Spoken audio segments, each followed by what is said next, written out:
നമസ്കാരം. ഇന്ന് ഞാൻ വന്നേക്കുന്നത് ഒരു ഓണം സ്പെഷ്യൽ റെസിപ്പി ആയിട്ടാണ്.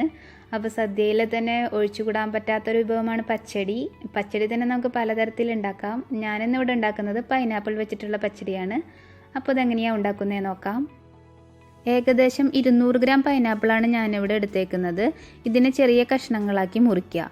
അതിനുശേഷം നമുക്കിതിനെ ഒരു പാത്രത്തിലേക്ക് ചേർത്ത് കൊടുക്കാം. നമ്മൾ ഏത് പാത്രത്തിലാണോ പച്ചടി ഉണ്ടാക്കുന്നത് ആ പാത്രത്തിലേക്കൊന്ന് ചേർത്ത് കൊടുക്കാം. അതിനുശേഷം ഇതിലേക്ക് 1 ടീസ്പൂൺ മുളക് പൊടി, 1/2 ടീസ്പൂൺ മഞ്ഞൾപ്പൊടി, പിന്നെ ആ പൈനാപ്പിൾ മുങ്ങിക്കിടക്കാൻ ആവശ്യമുള്ള അത്രയും വെള്ളം അത്രയും ഒഴിച്ചിട്ട് ചെറുതായിട്ടൊന്ന് ഇളക്കിയ ശേഷം നമുക്ക് തീയൊന്ന് ഓണാക്കി കൊടുക്കാം.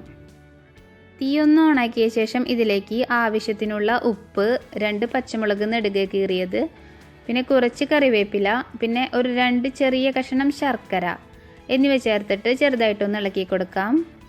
ഇതൊന്ന് തിളയ്ക്കണ വരെ തീ ഹൈ ഫ്ലെയിമിൽ സെറ്റ് ചെയ്യണം. തിള വന്നതിന് ശേഷം ഒരു മീഡിയം ഫ്ലെയിമിൽ സെറ്റ് ചെയ്തിട്ട് നമുക്ക് മൂടി വെച്ചിട്ട് 10 മിനിറ്റ് ഒന്ന് വേവിച്ചെടുക്കാം. പൈനാപ്പിളിൻ്റെ മധുരം അനുസരിച്ചിട്ട് നമുക്ക് ശർക്കരയുടെ അളവ് കൂട്ടുകയോ കുറയ്ക്കുകയോ ചെയ്യാം. ഈ വേവുന്ന സമയം കൊണ്ട് നമുക്ക് ഇതിലേക്കുള്ള അരപ്പൊന്ന് തയ്യാറാക്കിയെടുക്കാം. അതിനായിട്ട് ഒരു മിക്സി ജാറിലേക്ക് 1 കപ്പ് ചിരകിയ തേങ്ങ ഒന്ന് ചേർത്ത് കൊടുക്കാം. 1/2 ടീസ്പൂൺ ചെറിയ ജീരകം, പിന്നെ 4 ചെറിയ ഉള്ളി, 1/2 ടീസ്പൂൺ കടുക് കൂടി പോകണ്ട, കുറച്ച് ചേർത്താൽ മതി.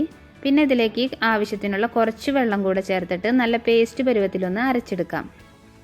നല്ല മയത്തിൽ തന്നെ അരച്ചെടുക്കണം. ഇനി 10 മിനിറ്റിന് ശേഷം നമുക്ക് അടപ്പൊന്ന് തുറന്ന് നോക്കാം. അപ്പോൾ ഈ പൈനാപ്പിളൊക്കെ നന്നായിട്ട് വെന്തിട്ടുണ്ട്. അതിനുശേഷം നമുക്കിതിലേക്ക് നമ്മൾ അരച്ച് വെച്ചിട്ടുള്ള അരപ്പ് കൂടെ ഒന്ന് ചേർത്ത് കൊടുക്കാം. ഒരു 1/4 കപ്പ് വെള്ളം കൂടെ ആ മിക്സി ജാറിലേക്ക് ഒഴിച്ചിട്ട് അതും കൂടി ഒന്ന് ചേർത്ത് കൊടുക്കുന്നുണ്ട്. ഇതൊന്ന് ഇളക്കിയതിന് ശേഷം നമുക്ക് തേങ്ങയൊക്കെ ഒന്ന് വേവാനായിട്ട് 2-3 മിനിറ്റ് ഒന്ന് തിളപ്പിച്ചെടുക്കാം.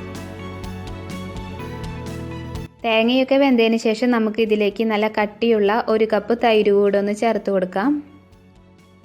തൈരും കൂടെ ചേർത്ത് ഇളക്കിയതിന് ശേഷം നമുക്ക് പെട്ടെന്ന് തന്നെ തീ ഓഫാക്കണം. കാരണം അധികം തിളയ്ക്കാൻ പാടില്ല തൈര് ചേർത്തതിന് ശേഷം.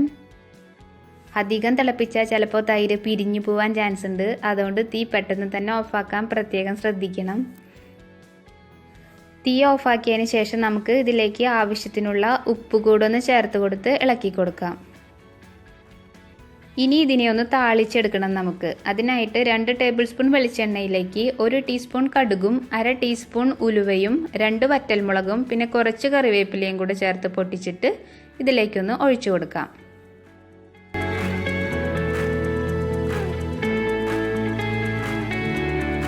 ഈ താളിച്ചതിൻ്റെ ഫ്ലേവറൊക്കെ ഒന്ന് കറിയിലേക്ക് ഇറങ്ങാനായിട്ട് നമുക്ക് 5 മിനിറ്റ് ഒന്ന് മൂടി വയ്ക്കാം. 5 മിനിറ്റിന് ശേഷം നമുക്കിതൊന്ന് തുറന്നിട്ട് ചെറുതായിട്ടൊന്ന് ഇളക്കി കൊടുക്കാം. അപ്പോൾ നമ്മുടെ സൂപ്പർ ടേസ്റ്റി ആയിട്ടുള്ള പൈനാപ്പിൾ പച്ചടി ഇവിടെ റെഡിയാണ്. അപ്പോൾ ഈ ഓണത്തിന് ഇതെല്ലാവരും ഒന്ന് ട്രൈ ചെയ്ത് നോക്കണം. ട്രൈ ചെയ്തിട്ട് ഫീഡ്ബാക്ക് എന്നോട് പറയാനും മറക്കരുത്. അപ്പോൾ പുതിയൊരു റെസിപ്പിയുമായി വരുന്നതുവരേക്കും take care. Thanks for watching.